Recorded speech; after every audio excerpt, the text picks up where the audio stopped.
He said Red had asked him to be the best man, and he said, well, I would, but I'm afraid I'll create such a disturbance at your wedding that you won't have a wedding. Elvis Week 2026, Memphis. Pat West is telling a story that's more than 60 years old, and she's telling it right now, not from an old archive. It's a wedding story. In it, the groom's oldest friend has just said he might not come, not because he doesn't want to, but because he's afraid his own presence will take over the day. That friend is Elvis Presley. So did he stay away, or did he show up? So, we didn't think he was coming. Nobody knew, not until the ceremony was already underway. We'll come back to that moment. But to understand why the biggest star in the world worried about overshadowing Pat West's wedding day, you have to go back a full year, to an ordinary Saturday afternoon in Memphis, before she'd ever laid eyes on him. At that point, Pat had no connection to Graceland at all. No fan club title, no introduction, no plan. She'd picked up a short-term job almost by accident, the kind of afternoon that doesn't usually change anyone's life. This one did. And it started with a contest that had nothing to do with Elvis at all. Here's how she tells it.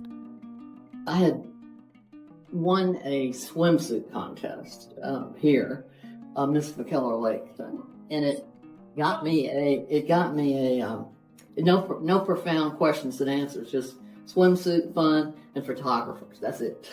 But that enabled me to get hired as a hostess for a boat show. And when I was at the boat show doing the spiel about all the boats and getting everybody interested in certain boats, Alan Fortas and George Klein were there. I didn't know them either.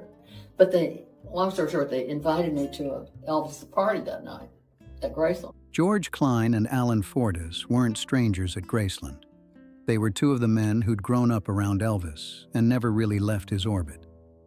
George Klein was a Memphis radio DJ and one of Elvis's closest friends going back to their school days together. Alan Fortas was another longtime member of the Circle fans would eventually nickname the Memphis Mafia. For two young women who'd just met them selling boat tickets, an invitation to a party at Graceland must have sounded almost too good to actually be real. But Pat had a problem, and it was a practical one.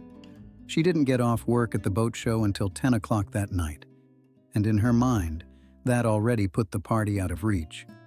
She said so to George. What she got back told her, before she'd even walked through the gates, exactly what kind of household she was about to step into. And I had asked George, I said, George, I don't get off at this boat show till 10 o'clock, and I'm sure it'll be too late.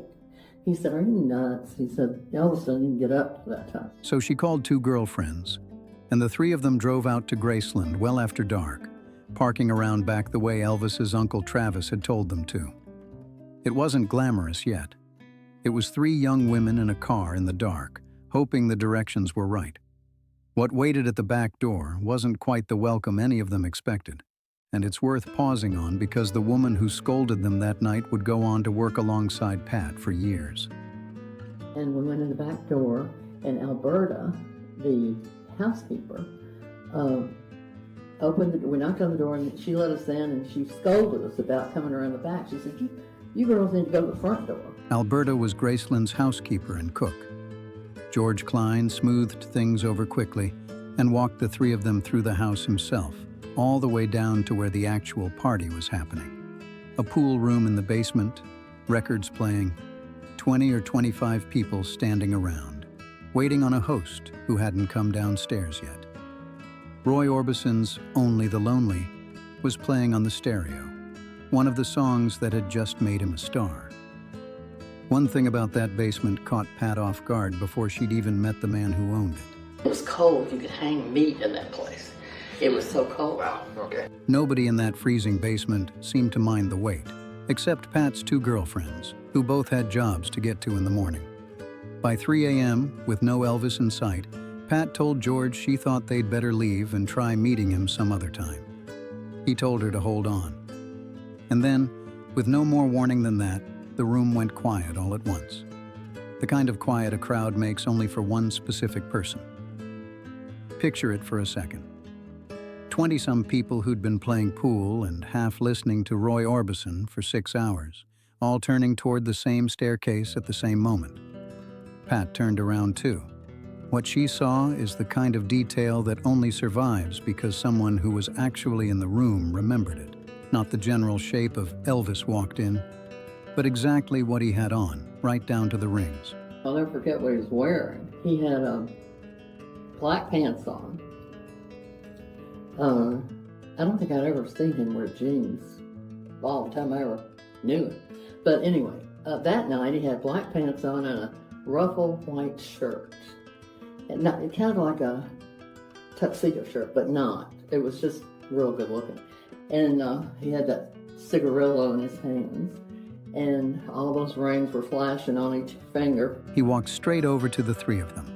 No introduction, no waiting to be approached. He wanted to know where they were from, what they did for a living. Pat's two friends already had summer jobs lined up. Pat didn't. She was headed back to college in the fall, and she'd spent that entire day, of all things, trying to land exactly the kind of short-term work she was about to be handed for free. She told him the truth. She was just looking for something to do until September. His answer is the reason any of the rest of this story exists. He said, well, I'm looking for a secretary. He said, how would you like to work for me? One conversation. That's the entire distance between an ordinary college student with no invitation to that party and a job answering Elvis Presley's own mail. By her own account, she started on April 19th, just weeks after that first meeting, and stayed in the role for years afterward. This is exactly why Retro Secrets exists. Elvis, told by the people who actually lived it. If that's your kind of channel, subscribe. But a job title is one thing. What came with it is another. Within months, at least one magazine had noticed there was a new young woman working at Graceland and ran a piece speculating about who she was to Elvis, the same way tabloids speculated about every woman near him in that era. A reporter tried to get Pat to fill in the blanks. She wouldn't say a word.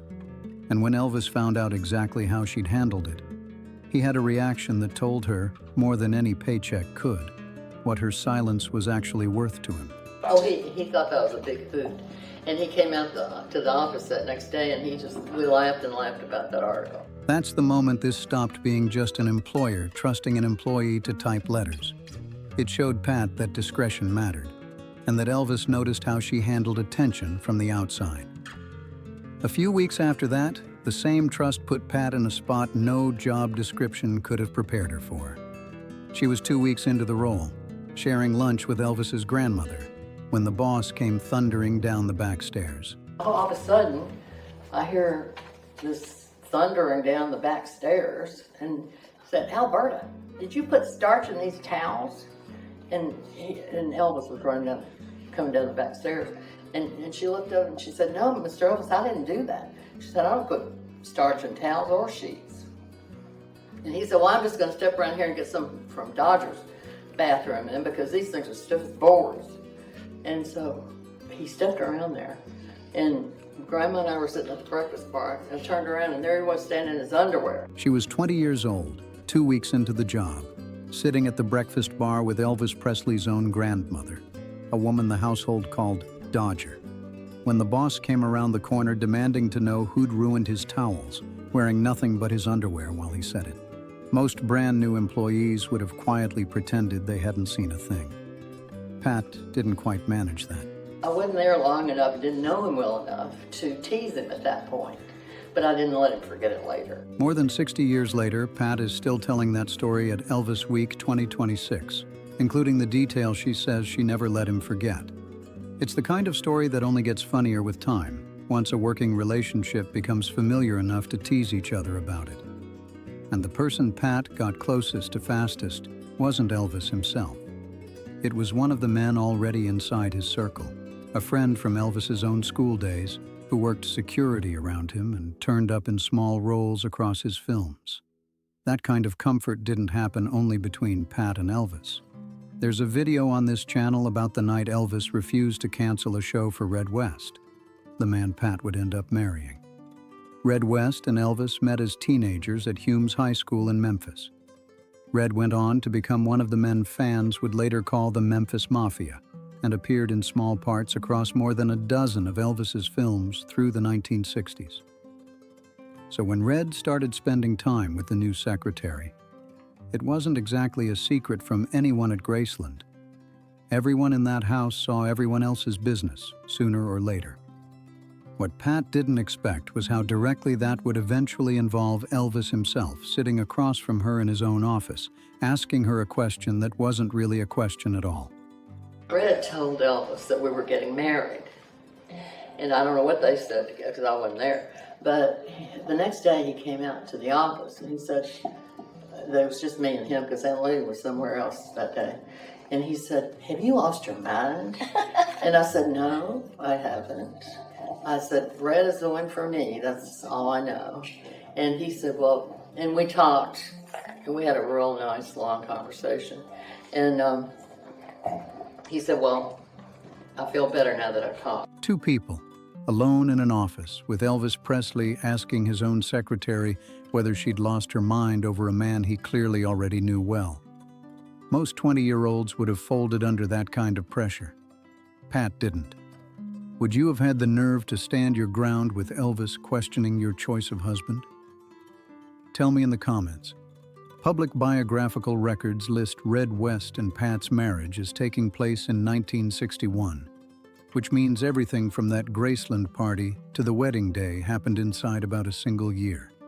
By the time the invitations went out, Elvis had already given his blessing. Whether he'd actually be there in person was a different question, the one this video opened with. We were in the middle of the vows up there with the priest, and our backs were to the audience, to the congregation there. And all of a sudden, we could hear an inhalation of everybody at one time. And you know, you can hear that. It's quite audible. He's hearing them. Yeah, so we knew he was there, and we were so thrilled. And he stayed. He came. Despite worrying out loud that his own presence might overwhelm the day, Elvis Presley showed up to Pat and Red's wedding. Half an hour late, slipping in quietly enough that the bride and groom didn't see him arrive. The first thing they knew about it was the sound of an entire room catching its breath at the same time. That's not the only time people close to him described seeing a side of Elvis the cameras rarely caught. There's a video on this channel about another night entirely, when Elvis prayed with a singer who was frightened before a show, a different kind of moment most people never got to see either. At the reception, he didn't just make an appearance and leave, he stayed for the party. Pat remembers a photo from that night of Elvis offering punch to her 5-year-old cousin, who'd been the flower girl.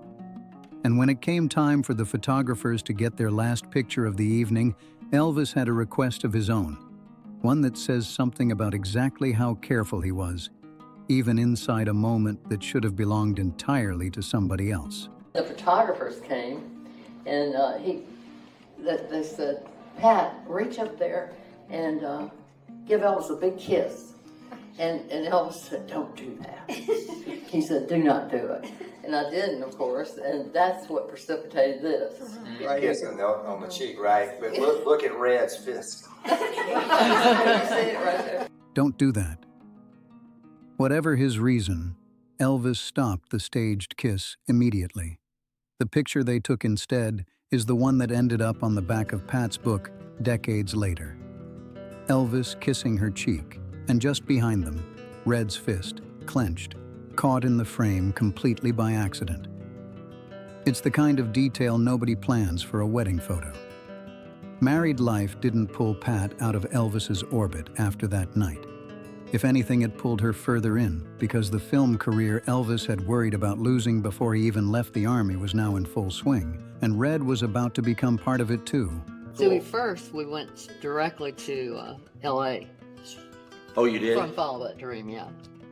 So, Red used on location to Follow That Dream in Florida? Yeah. And then you went to L.A.? Then we went to, yeah. And then you came back? We lived in Hollywood there. Then you came back and lived in an apartment here? Yeah, well, we had an apartment here and we traveled back and forth. Oh, okay. Red went on to appear in more than a dozen of Elvis's films through the 1960s, usually, by his own account and Pat's, on the losing end of whatever fight scene the script called for. For a few years, home for the two of them wasn't really one place. It was wherever Elvis's shooting schedule put them. Florida for location filming, then Hollywood, and eventually back to a small apartment in Memphis. It's easy for a story like that to disappear into the paperwork of an ordinary life. Box after box of it, packed away and forgotten for decades. Which is exactly what happened to Pat's, until 64 years later, when a collector spread some of that paperwork out on a folding table in Memphis and asked her to take a look. Oh my goodness, look at this. Letter after letter came out of that folder, her own handwriting addressed to fan club presidents in Chicago she hadn't thought about in decades. A thank you note. A Christmas card signed Red and Pat West. A form letter signed off with the line, "Sincerely, Fat Boy's secretary." None of it was dramatic on its own, just paperwork, the kind every office generates and nobody keeps. Except somebody had kept it for 64 years in a box in Memphis. By the time Fred had gone through the whole stack with her, Pat wasn't reacting to one envelope anymore. I looked at it and I get chills sometimes just looking at some of that stuff. Pat wasn't the only one answering that mail. Elvis kept 2 or 3 secretaries on staff through the decade, including Becky Yancey, who worked alongside Pat for years and later wrote her own memoir about the job, called My Life with Elvis. None of that paperwork proves what it actually felt like to be trusted the way Pat was, with a reporter with a morning nobody was supposed to see, with a wedding he was afraid to walk into and showed up for anyway. But it's still sitting in a box in Memphis, 64 years later, in her own handwriting, still giving her chills. That's the difference between reading this story in a book and hearing Pat tell it herself at Elvis Week 2026. The small details are still the first ones she reaches for. How many people got that close to Elvis Presley and can still remember details like these more than 60 years later? Tell me what you think in the comments. This is Retro Secrets. Subscribe, and I'll see you in the next one.